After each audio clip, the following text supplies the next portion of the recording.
This is my first podcast, and this one's going to be on sentencing. I'm going to go through some of the major areas and hopefully give you a guide or a structure to revise from. I'll also talk about some examples that you could include in your answers to expand them in your exam. If we begin by looking at sentencing, this can be broken down into three sections.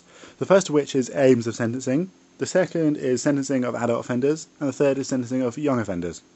If we begin by looking at the aims of sentencing, these can be found in the Criminal Justice Act 2003, section 142. This section lists the purposes of sentencing for adult offenders. There are 6 aims listed: punishment, deterrence, rehabilitation, protection of the public, reparation, and denunciation. If we begin by looking at punishment, you should distinguish this from revenge or vigilante justice. For example, if we look at the film Batman, he's a vigilante because he goes out and takes the law into his own hands. Punishment as an aim of sentencing in the law here is much more to do with the law, the institution of law, punishing the offender. If we also look at the Old Testament and judicial values, for instance, an eye for an eye, tooth for a tooth, life for a life, Lord Denning in 1953 said that punishment is the way in which society expresses its denunciation of wrongdoing. Now you can see it links in denunciation to punishment as well. He also said some crimes are so outrageous, ... the wrongdoer deserves it, and there he means the punishment.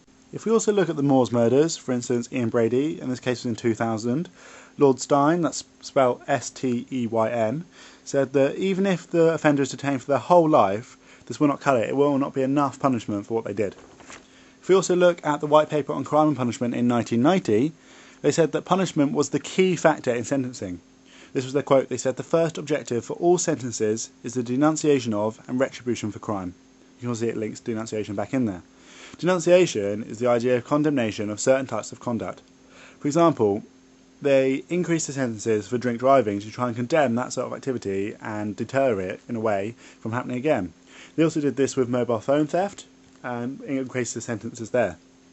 If we move on to deterrence now, which is about the reduction in crime, there are 2 main types of deterrence: individual deterrence and general deterrence. Individual deterrence is much about incapacitation of that person by putting them in prison or tagging them, for instance, so they can't commit more crime, specifically they can't. General deterrence is much more about using heavy sentences or particular kinds of sentence to deter the general population from offending. If we look at the 2011 summer riots, the judiciary upped the sentences of those involved to deter further riots. This was especially due to the fact that the Olympics were in the summer and they didn't want further riots then. In R.V. Ezair, spelled E-Z-A-I-R, 2001, the trial judge, Judge Humphreys, took into account the fact that in Manchester there had been over 700 robberies in the last academic year. He took this into account into his sentence, in which he said there was a very definite deterrent element in his sentence. In addition, in the case of AG's reference numbers 4 and 7 of 2002, Lord Wolfe suggested that mobile phone robberies deserved custodial sentences to encourage a deterrent effect. Critics of this have said that it's unfair as those involved get a lottery sentence. This was, however, addressed by the Sentencing Guidelines Council in 2004 that said if supporting evidence that a particular crime is prevalent in that area, i.e. from a local criminal justice board, they can do it. Whether or not there is a deterrent effect is massively up for question. For example, new statistics show that 65% of prisoners reoffend within 2 years of release. It's been suggested that the fear of being caught, aka the likelihood of detection, is the best deterrence, not sentencing. Punishment alone is not a successful deterrent. For example, if we look when people were hanged for stealing, pickpockets often operated in the crowd. If we also look at a modern example, there are heavy custodial sentences for drug dealers, yet people smuggle drugs into prison. If we now look at rehabilitation, we can see that punishment fell out of favour in the 1960s and 70s. It's better to cure the offenders of their criminality for the community as a whole, rather than punishing them. If we look at the laws that have tried to be passed by the Liberal Democrats recently to do with drugs, we can see a rehabilitation element to them. This has been very successful in Portugal, however David Cameron and the Conservative side of the coalition has rejected most of these suggestions. If we move now to protection of the public, this is specifically mentioned in section 225 of the Criminal Justice Act 2003. Which mentions the need to protect the public. This is done through life sentences for serious offences, e.g. life and murder, and for example, if you burgle a domestic property, which is basically where someone lives, for the 3rd time, you get 3 years minimum sentence. This is basically done to protect the public from reoffending offenders.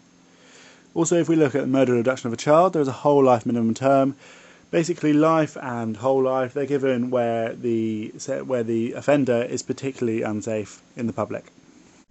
And finally, under the aims of sentencing, if we look at reparation, this is mainly to do with compensation orders and repairing the damage you have done to the victim. As an add-on, there is also potentially a new sentencing principle of restorative justice. In the case of R.V. Collins, 2003, the sentence for an unlawful wounding and robbery was reduced from a total of 7 years to 5 years after the appellant took part in a restorative justice programme. If we now turn to the sentencing of adult offenders, you can separate this section into 4 sections: custodial sentences, fines and discharges, and community orders. If we now turn to custodial sentences, in section 152 of the Criminal Justice Act 2003, it is said that the court must not pass a custodial sentence unless it is of the opinion that the offence was so serious that neither a fine alone nor a community sentence can be justified. It is also worth noting that to be an adult offender, the offender must be over the age of 21. I will now go through the different parts that should be mentioned under custodial sentences for adults. These include mandatory life sentences, for example, murder; discretionary life sentences, where it's up to the judge whether or not to give a life sentence. This is often for offences such as manslaughter, rape and robbery. There are fixed term sentences, where there is a fixed particular sentence for that crime. There's also a home detention curfew, and this was created under the Crime and Disorder Act 1998 and allows early release from prison on condition that a curfew condition is included. There are also extended sentences under Section 85 of the Powers of the Criminal Court Sentencing Act 2000, which gives the sentencing court the power to pass an extended sentence for a sexual or violent offence. Minimum sentences are where there is a certain sentence where the judge has to give, and you can't give anything below that. For instance, the dealing in Class A drugs on 3 separate occasions carries a sentence of 7 years.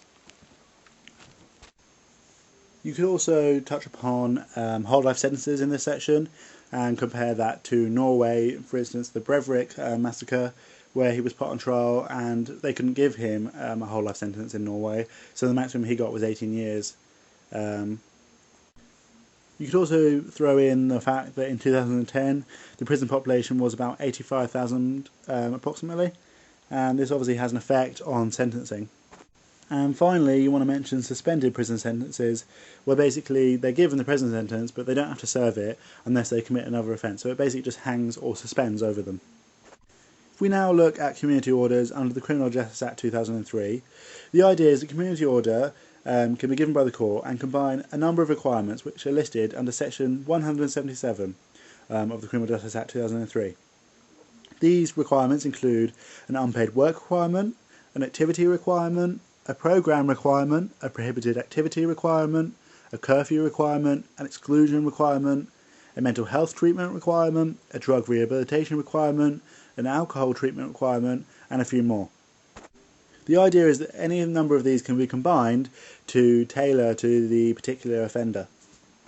Now what you want to do in the exam is memorise a few of these and explain them in detail. And so I'd suggest you go for ones that you are likely to remember. For instance, the unpaid work requirement is quite an easy one to explain, because you can say that there is a minimum of 40 to 300 hours and explain basically what it is, maybe give a few examples if you know any. You can also talk about a curfew requirement, because most people I think would remember what that means. Or perhaps even the drug rehabilitation or alcohol rehabilitation requirement, because you can also talk about the aims there as well. Now, what you need to do is pay attention to the question, because the question may stipulate that you should only talk about custodial sentences or community orders. However, if it does not, or particularly mentions fines or discharges, you should include these. Fines are easy to talk about because it's a very small section. You can just say that magistrates' courts has a maximum fine of £5,000 for an individual or £20,000 for a business, and then in Crown Court there is an unlimited, they can fine them however much they want. However, a small percentage of offenders are dealt with by way of a fine in the Crown Court. In turn, discharges can also be mentioned as a small section, as there are 2 types, conditional and absolute discharge. Conditional is usually on a basis that they don't commit another offence or things like that, and absolute discharge is obviously they completely let go without any further stipulations on them or conditions on them. If we now move to the final section on young offenders, the definition is all offenders under the age of 21. There are variations in different sentences available for those under 18, under 16, under 14 and those under 12. The main aim is reformation and rehabilitation of young offenders, not punishment as in adult offenders might be. You can break this down again into custodial sentences, community sentences, fines and discharges. However, pay heed to what the question says. If we look at custodial sentences, you can break this down into young offenders institutions, where the offender is between 18 and 20 years old. They can spend a minimum of 21 days and a maximum, whatever the maximum is allowed for that sentence. If they turn 21 during the sentence, they're transferred to an adult prison. Detention and training orders, which were created by the Crime and Disorder Act 1998, is where the sentence must be for a specified period. The minimum is 4 months and there's a maximum of 24 months. In between these, the order can be for 6, 8, 10, 12 or 18 months only. It can be passed on offenders between the ages of 12 and 21. However, for those under the age of 15, it can only be made for persistent offenders. Detention for serious crimes, in where they can detain them for longer periods. This is where, if 10 to 13, it can only be done where the crime committed carries a maximum sentence of at least 14 years imprisonment for adults. If 14 to 17 is also available for causing death by dangerous driving or careless driving whilst under the influence of alcohol or drugs. Detention at Her Majesty's pleasure is for any offender aged between 10 and 17 who is convicted of murder. They are ordered to be detained during Her Majesty's pleasure, and this allows the offender to be released when suitable. If the offender turns 21, they are transferred to a prison. If we now look at community sentences, the main thing you need to talk about here is the Youth Rehabilitation Order. This was brought in by the Criminal Justice and Immigration Act 2008. It works on the same principle as a community order for an adult offender. There is a list of 15 requirements that can be attached to a youth rehabilitation order, e.g. a curfew, drug testing requirement or attendance centre requirement. Some are aimed specifically at youth offenders, e.g. requirement for an under 17 to be placed in the care of a local authority. You again need to break these down and talk about 2 or 3 or perhaps 4 in detail. If you looked at attendance centre requirements, for example, these are for those aged between 10 and 25. It involves attendance at a special centre for 2 or 3 hours a week, up to a maximum of 36 hours for 16 to 24-year-olds, and 24 hours for 14 to 15-year-olds. The minimum number of hours for these age group is 12 hours. Centre is run by the probation service, used to be the police. It cannot be made. Obviously, under young offenders, it can be quite difficult because there is a lot of different ages to remember under these sentences. However, you want to make sure that you know the fact that there are different types of custodial sentence and know them. For example, the Young Offenders Institution, detention and training orders, detention for serious crimes, and the detention at Her Majesty's pleasure, and know the small details of what they include, and also understand the Youth Rehabilitation Order and the different requirements, and be able to explain them in detail. If you can also mention fines and discharges under that, then you'll do great. Fines are slightly different to adult offenders in so much as the max amount varies with the age of the offender.